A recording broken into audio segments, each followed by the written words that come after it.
dia 26/1, o Linus Torvalds lançou aí a primeira versão do kernel Linux de 2020, né? O Linux versão 5.5.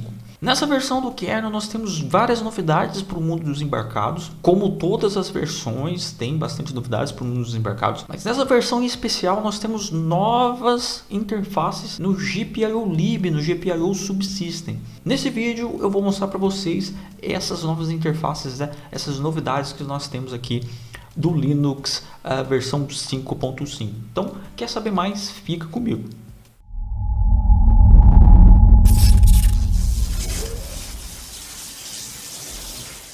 Opa pessoal, Matheus Castelo aqui e hoje nós vamos falar aí das novidades do kernel Linux versão 5.5 que trouxe aí novas interfaces para configuração e gerenciamento de GPIOs via User Space. Mas antes eu tenho que pedir para você, se você não é inscrito no nosso canal e gosta desse mundo de sistemas embarcados, de Linux embarcado, se inscreva. A gente está sempre montando aqui um conteúdo bacana para instruir e trazer as novidades deste mundo para você. E também vou deixar aqui o link na descrição do nosso Instagram. A gente está sempre postando lá as novidades, então se você quer acompanhar as novidades aqui do canal e do mundo dos embarcados, né, plaquinhas, se você gosta de plaquinha, eu sempre posto uma foto de uma plaquinha. Segue a gente também lá no Instagram. Vou deixar aqui link na descrição. Bom, beleza, mas vamos ao assunto aqui. Eu tô com uma Raspberry Pi 3B aqui na bancada e eu vou usar ela para demonstrar na prática essas novidades. Ok, mas primeiro vamos nos contextualizar aqui. Bom, se você já brincou com um Linux embarcado alguma vez, né? Você já ganhou ou então comprou uma plaquinha que venha com o Linux. A primeira coisa que a gente quer fazer é o Hello World, né? O Blink, colocar um LED para acender. E aí eu acho que 80% de chance, né? Ou mais, 90, 99% de chance de você ter utilizado a interface /sys/class/GPIO para fazer isso. Essa era a interface que a gente tinha para gerenciamento, né, de GPIOs via User Space. Só que essa interface está deprecada, né? Olha só, esse aqui é o commit do Linus Wallet, que é o mantenedor do GPIO Subsystem e do Pin Control Subsystem, tá? Esse aqui é o commit em que ele coloca o sysclass GPIO, olha só, como obsoleto. E ele agenda também aqui essa interface para ser removida da base de código do kernel Linux ainda nesse ano. Então eu não vou entrar no mérito, nem vou mostrar para vocês como é que faz para ligar LEDs via sysclass GPIO. Tem bastante material na internet sobre isso. O ponto é, essa interface está morta, ela vai ser removida do kernel ainda esse ano. A gente espera que ainda esse ano a gente tenha um commit removendo essa interface do kernel Linux. Se você quer saber mais sobre isso, por que ela vai ser removida, né? Eu dei uma palestra na Linux Developer Conference 2019 sobre esse assunto, vou deixar aqui link na descrição. Vou focar aqui nesse vídeo apenas na parte das novidades, né? E da nova interface. Antes de mostrar para vocês as novidades que a gente tem no GPIO-lib e na interface de User Space, eu vou mostrar para vocês o que a gente já tinha desde o kernel 4.8. Do kernel 4.8 para trás, a gente só tinha o sysclass GPIO. A partir do kernel 4.8, aí a gente tem a nova interface, né, GPIO-lib, que externa aí controles para a gente via User Space, né. Bom, para facilitar aqui para a gente vai utilizar os utilitários de linha de comando do projeto libgpiod. Vou deixar aqui link na descrição do repositório do libgpiod. Vou deixar também um link para um artigo, tá? O conteúdo desse vídeo aqui também está em forma de artigo. Se você prefere ler, vai ter aqui o link da descrição. Bom, mas vamos lá. O que os utilitários, né? Que utilitários a gente tem aqui? São esses caras aqui, tá? Eu vou demonstrar a utilização deles durante o vídeo. O importante aqui é que esses utilitários, todos eles, utilizam a biblioteca libgpiod, que é esse cara aqui, né? Essa biblioteca que vai abstrair as chamadas de sistema, né? Os padrões de chamadas de sistema que a gente tem que fazer nos arquivos de shared device que o GPIO-lib externa para o User Space, né? A gente tem que fazer chamadas de IO control, open e read em arquivos de shared device. o GPIO lib externa esses carinhas aqui pra gente. Cada entrada em dev GPIO chip é um banco de GPIO que o nosso hardware tem. E aqui já mostrando, né, já utilizando os utilitários, a gente pode utilizar aqui o GPIO detect. O que esse cara vai fazer? Vai mostrar pra gente quais são os bancos, né? Quais são os shared devices que a gente tem externado pelo GPIO lib e quem são, né, os drivers que estão controlando esses caras. Então aqui na Raspberry Pi a gente sabe que a gente tem dois bancos de GPIO. O GPIO chip 0 é controlado pelo driver de pin control do processador da nossa Raspberry Pi. E o GPIO chip 1 é controlado aqui pelo driver Raspberry Pi XP GPIO. Esse cara aqui é controlado pela VPU da GPU, né, do nosso Broadcom BCM2837. Então simples, GPIO detect detecta os bancos de GPIO que a gente tem aqui para uso no nosso hardware. Um utilitário legal que a gente tem é o GPIO info. O que ele faz? Ele vai descrever para a gente, né, todas as linhas de cada banco de GPIO. Enquanto o GPIO detect ele dá para a gente quais são os bancos de GPIO, qual é o controlador, né, o driver desse banco e quantas linhas ele tem, o GPIO info vai além, ele descreve, né, ele dá uma descrição de cada linha para cada banco de GPIO. Então olha só, a gente vai ter o número da linha, isso aqui é uma funcionalidade bem bacana, que é o nome, né, da função dessa linha, qual que é o papel, né, qual que é a funcionalidade que esse GPIO vai ter no meu projeto. Se ele está sendo usado por algum processo ou até mesmo pelo kernel, vai ter aqui uma descriçãozinha do que ou quem está utilizando. O MUX, né, a função que esse cara tá, se ele está output ou input. E se ele é active high ou active low, né? Active high é simples, né? A gente quer ligar o LED, seta ele para output e seta o valor dele high 1. Então ele vai ligar o LED. Agora, se eu tiver no active low, o contrário vai acontecer. Eu vou ligar o LED com um nível lógico low, 0, né? Beleza, mas voltando aqui para a funcionalidade do nome, que isso aqui é muito bacana que a gente tem no GPIO lib agora. Olha só, notem aqui a linha 23, né? Os pinos 23 e 24 aqui do meu GPIO info, né? Eu customizei aqui para dar nomes, né, para as minhas linhas 23 e 24. Então, olha só, o nosso hardware de exemplo aqui da nossa demonstração, ele está com uma protoboard aqui com um LED azul no pino 24 e um botão no pino 23. Então, as linhas 23 e 24 estão descritas aqui, olha só. A funcionalidade delas no projeto, né? Ela está aqui descrita, olha só. O pino 23 vai ser button, tá? O nome dele vai ser button. E o pino 24, o nome dele vai ser blue LED.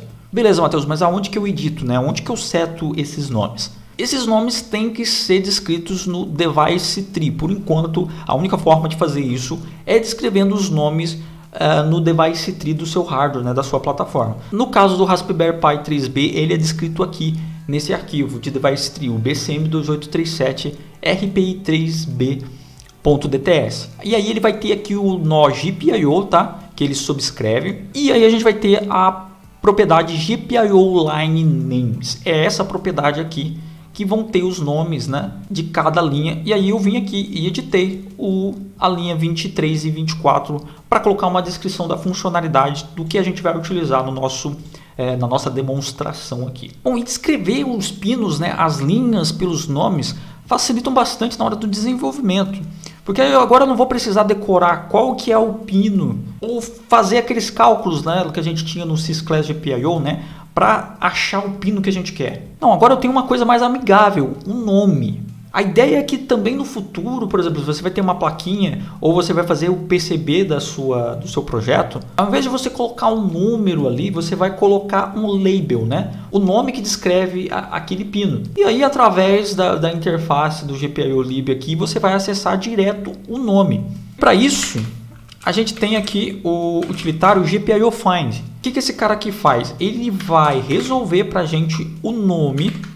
Olha só, se a gente passar assim, GPIO Find Blue LED, ele vai retornar para mim qual que é o banco e qual que é a linha. Aqui no caso, GPIO Chip 0, linha 24. Bom, e agora vamos ligar um LED aqui através dos utilitários. A gente vai ter o GPIO 7. E olha só que legal. Eu estou setando aqui o GPIO 7, o mode dele para wait. O mode é como o utilitário vai se comportar depois de setar o estado do nosso GPIO. Eu estou falando aqui para ele, olha, depois que você setar o estado para mim, eu quero que você espere até que eu dê um enter aqui e aí ele mata o processo. Você vai entender isso, porque desse molde daqui a pouco. E olha só, e aí aqui no GPIO 7 a gente pode utilizar em conjunto com o GPIO Find para, ao invés de eu passar um número, olha só, eu vou passar a descrição dele. Olha, eu quero que você sete, né? Eu quero que você faça um GPIO 7 no Blue LED. E aí, ó, eu só passo aqui, ó, o estado elétrico que eu quero para ele. Ele vai estar high ou low? Vai estar high. Então, a gente vai esperar aqui que, olha lá, nosso LED ligou. E ó, e você viu que o processo aqui, ele ficou travado? Ele está esperando, né? Ele está no mode wait, esperando eu dar um enter. Olha lá, dei um enter, o processo morreu. Você viu que o LED apagou? Esse é um comportamento esperado, que, por exemplo, você está utilizando aquele pino, você setou aquele pino num processo, você modificou o comportamento dele num processo. Aquele processo morreu, o pino vai voltar para as configurações, né, que ele estava anteriormente. Aquele processo que você fez, modificou tudo, ele não está mais em uso. Então, o comportamento esperado é que o pino volte ao estado que ele estava anteriormente. E é por isso que eu passo esse mode wait aí, porque se eu não passar ele, olha só o que o GPIO 7 vai fazer. Ele vai entrar no processo, vai executar o high, né? Vai setar ele para output e vai colocar ele para ligar o LED, ó. Mas não vai fazer mais nada, ele simplesmente morreu. Ele vai passar por isso, vai configurar, vai colocar o output, vai setar a high e vai morrer. E aí o nosso GPIO lá, ele não vai ficar ligado. E aí o GPIO 7, ele tem vários modes aqui, ó, tá vendo? Ele tem o exit, né, que é o pace vai embora, o wait, que fica esperando o cara dar o enter, o time, que aí a gente passa um tempozinho para ele ficar com o processo ligado ali, aí depois ele desliga, e o signal, esse aqui é bacana para a gente deixar ele como um processo em background. Então ele fica esperando que o processo que ele está ali, ele receba um SIG-int ou um SIG-term, né? Aí ele consegue morrer. E esse negócio do comportamento que o pino tinha, né? Era uma das broncas que o pessoal tinha com o sysclass GPIO. Porque aí você tinha vários processos escrevendo naquele arquivo, externando aquele recurso para uso de user space. E aí o processo podia morrer, podia vir outro processo e ler naquele arquivo ou escrever daquele arquivo. E você nunca sabia que processo fez o que, se tinha algum outro processo em user space também naquele arquivo. Então ficava uma bagunça. Agora não, agora é tudo certinho. Você tem um processo, aquele processo está ligado àquele GPIO, né? Eles estão linkados.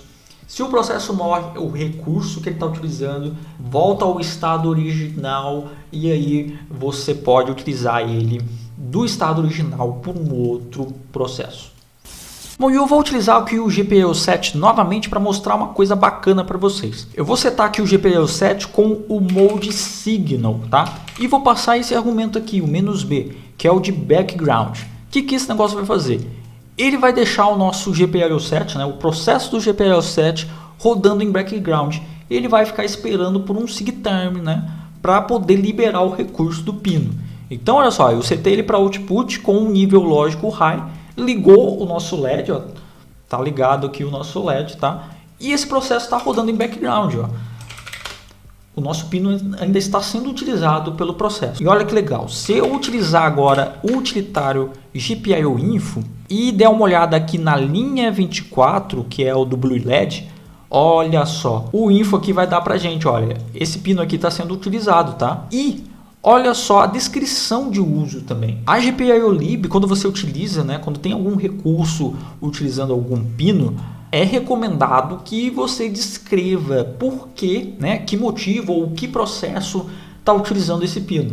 Os desenvolvedores dos utilitários do libgpio-d acharam por bem colocar o nome do utilitário aqui. Então, olha só, eu sei que a linha 24 está sendo utilizada como output pelo, né, GPIO 7. Bacana, né? Agora eu também tenho essa informação. Mesmo que eu tenha um pino, né, um recurso sendo utilizado, eu ainda tenho essa informação.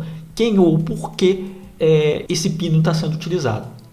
Bom, mas deixa eu mostrar para vocês também como é que ficaria a utilização do libgpiod via programação, né, com o seu próprio código. Porque os utilitários de linha de comando são legais para você testar e fazer bash scripts. Agora, caso você queira incluir isso no seu próprio programa, você pode utilizar, né, e linkar aí no seu programa a libgpiod. Aqui eu vou mostrar para vocês um exemplo em C, que é a forma padrão para linkar a biblioteca. Mas se você quiser utilizar com a sua linguagem preferida, já tem bindings, né, para as linguagens. Já tem para Python, para C# com .NET Core e deve ter aí para bem outras, né, porque essa nova interface do GPIO-lib é o padrão, né, para se utilizar agora GPIOs via user space. Então, se a linguagem ainda não tem, ela vai ter. Deixa eu mostrar aqui para vocês o exemplo em C, tá? Aqui a gente tem que incluir, né, o gpiod.h, esse carinha aqui, que vai ter a API amigável, né, para a gente fazer lá os acessos, né, de chamadas de IO control, de open e read dos arquivos GPIO ship, né, que estão lá em /dev. Então a biblioteca abstrai e te dá uma API amigável para fazer as chamadas. Então, por exemplo, eu vou ter que ter uma estrutura para o GPIO ship, que é o banco do GPIO, uma estrutura para a linha do GPIO. Daí a primeira coisa que eu tenho que fazer, né, é abrir qual que é o banco, né, qual que é o dev GPIO ship que eu vou abrir. Aí eu já tenho uma API para isso, GPIO ship open by number. Então eu passo aqui o 0, ele sabe que eu vou abrir o dev GPIO ship 0. Beleza, e aí ele retorna aqui a estrutura, né, ele instancia para mim a estrutura output ship. E aí esse cara aqui que vai ser o contexto, né, do banco de GPIO 0 para a gente utilizar as outras chamadas.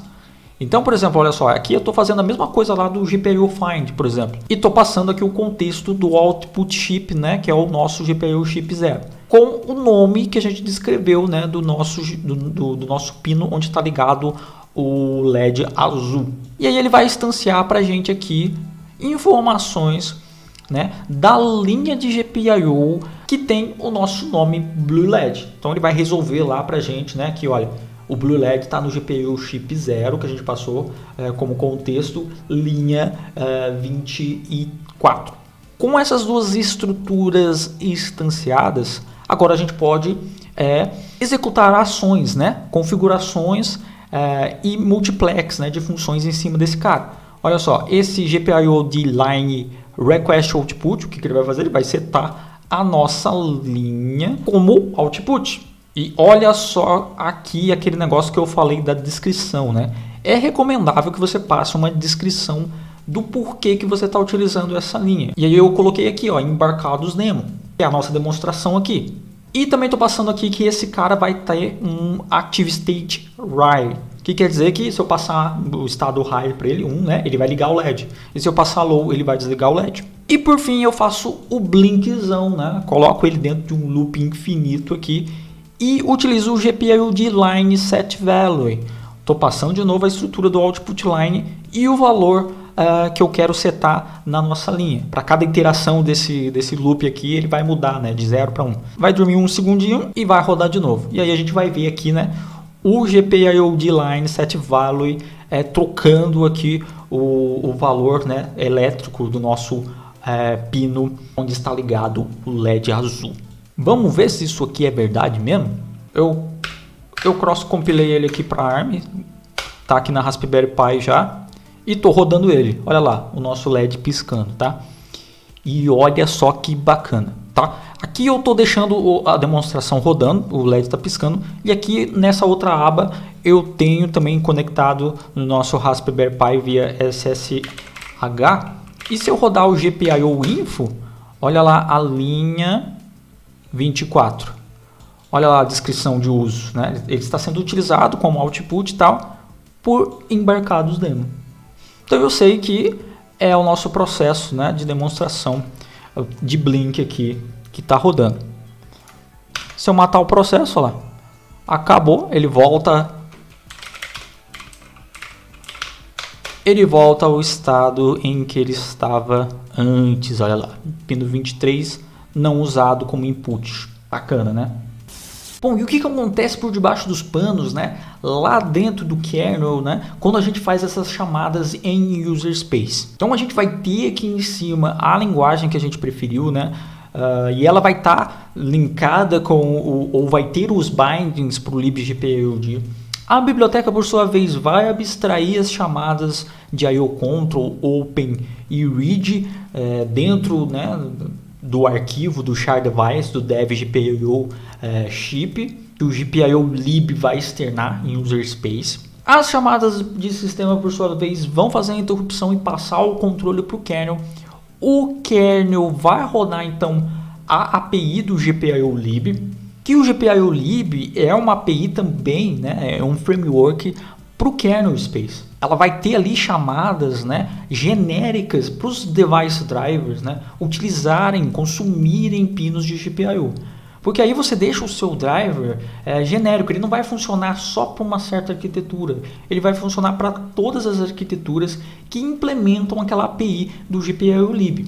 E o GPIO lib, por sua vez, vai chamar o código dependente de arquitetura, que aqui no caso da Raspberry Pi é o driver spin control, né, BCM 2835, que é onde está implementado mesmo, né? É esse driver que sabe quais são os registradores que ele tem que setar para colocar o nosso pino como output, input, ler e por aí vai.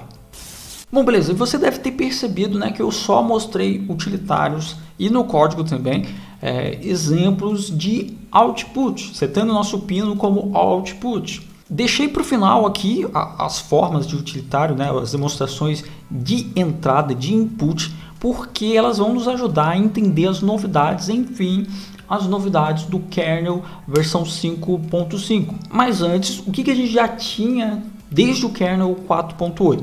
GPIO GET. O GPIO GET, olha, eu posso utilizar ele também com o GPIO Find aqui para ajudar a gente a resolver o banco e linha onde está ligado o nosso botão aqui, tá? Então, o GPIO GET, o que ele vai fazer? Ele vai setar esse banco em linha para input, e aí vai ler o valor elétrico que está no nosso pino. Olha lá, retornou 1, ou seja, um valor high. E aí você pode perceber que aqui no nosso circuito, aqui, olha só, eu não pressionei o botão, mas ele retornou um valor high. Calma. Temos também o GPIO Mon, que é o GPIO Monitor. O que ele vai fazer? Ele também vai setar a nossa linha GPIO banco e linha para input, só que ele vai fazer um pull e aí vai ficar monitorando por mudanças de estados, né, naquela linha. E olha só, o nosso pino aqui está doidão. O GPIO Monitor está falando aqui que o nosso pino, o estado elétrico do nosso pino, né, está sendo modificado toda hora. Por que isso? Porque o nosso pino está em um estado flutuante. O nosso circuito aqui da demonstração foi feito sem um resistor de pull down de propósito, para esse problema ocorrer. Porque aí é que nós vamos ter a novidade do kernel, da interface do GPIO lib para user space do kernel versão 5.5. Que agora, via user space, a gente consegue setar também, né? A gente consegue configurar o pino como pull down ou como pull up. Então a gente vai utilizar a própria funcionalidade do processador, né, que ele tem ali no pino, para configurar ele como pull down ou como pull up. E isso a gente não conseguia fazer antes, né? A gente não consegue fazer antes do kernel versão 5.5. Se você quisesse setar um pino como pull up ou pull down, você ia ter que descrever no device tree. Então como é que fica agora, né, se a gente quiser utilizar o GPIO Monitor setando também a configuração? Ele vai ter aqui, olha só, o argumento B maiúsculo, que é o BIAS. E aí a gente passa para ele a configuração que a gente quer. Se vai deixar como está, se vai desabilitar o BIAS ou se vai setar pull up ou pull down. E aí, olha só, a gente pode fazer o seguinte: GPIO Monitor, BIAS, pull down. Vamos utilizar o pull down aqui do nosso processador. Vamos configurar esse pino aqui, né? Que vai ser o pino onde está conectado o nosso button. E ele vai setar esse pino para input e vai configurar o pull down. Olha lá, o estado flutuante do nosso pino cessou, acabou. Por quê? Ele está configurado como pull down agora. A gente só vai ter mudança de estado quando eu realmente pressionar o botão. Essa aí é a novidade da interface do GPIO-lib que nós temos aí a partir do kernel 5.5. E eu tenho que mostrar uma coisa para vocês aqui, né? Porque eu estou rodando aqui no meu Raspberry Pi um kernel 5.5 que eu compilei aqui para mostrar para vocês as novidades. E outra coisa, o GPIO-lib tem que ser a versão 1.5 ou posterior, porque é a partir também dessa versão que ele vai ter, né, as abstrações lá de chamadas para setar o BIOS pela interface do dev /GPIO chip. Bom pessoal, é isso que eu queria mostrar para vocês, né, nesse vídeo, tá? Ele ficou um pouco comprido, eu achei, mas era necessário. Eu tinha que mostrar para vocês o que a gente tinha antes e o que a gente tem de novidades. Eu fiquei bem empolgado com essa nova funcionalidade, né? O Sysclass GPIO vai morrer esse ano.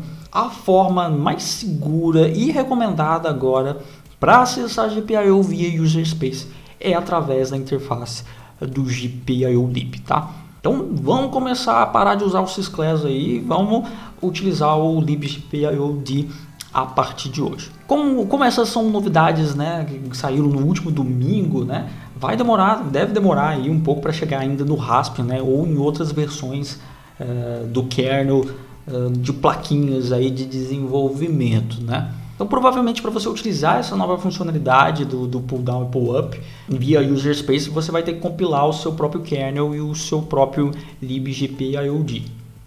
Bom pessoal, era isso que eu tinha para mostrar para vocês. Eu espero que tenha sido proveitoso esse conhecimento para vocês. Deixa aqui nos comentários, né, o que você achou. Já conhecia essa nova interface de GPIO-lib? Ou conhecia ou não sabia dessas novidades do kernel que saiu domingo passado? Deixa aqui nos comentários, deixa eu saber o feedback de vocês também. Ou você acha que dá ainda para utilizar o Sysclass GPIO, não quer largar o osso do Sysclass GPIO? Deixa o seu comentário aqui embaixo também. Bom, vou repetir, se você não é inscrito no nosso canal, se inscreva. Gostou desse conteúdo? A gente está sempre criando aqui conteúdo sobre sistemas embarcados, sobre Linux embarcado. A sua inscrição ajuda muito a gente continuar o nosso trabalho. Eu estou devendo um vídeo, eu sei, sobre a descrição do hardware do Labrador, tá? Ele está na fila. Calma aí que ele vai sair. E também segue a gente lá no Instagram, que eu estou sempre postando spoilers, então você pode tirar de lá alguma coisa dos vídeos que vão sair, os próximos vídeos que vão sair aqui no canal. Muito obrigado mais uma vez por ficar comigo até aqui e até a próxima.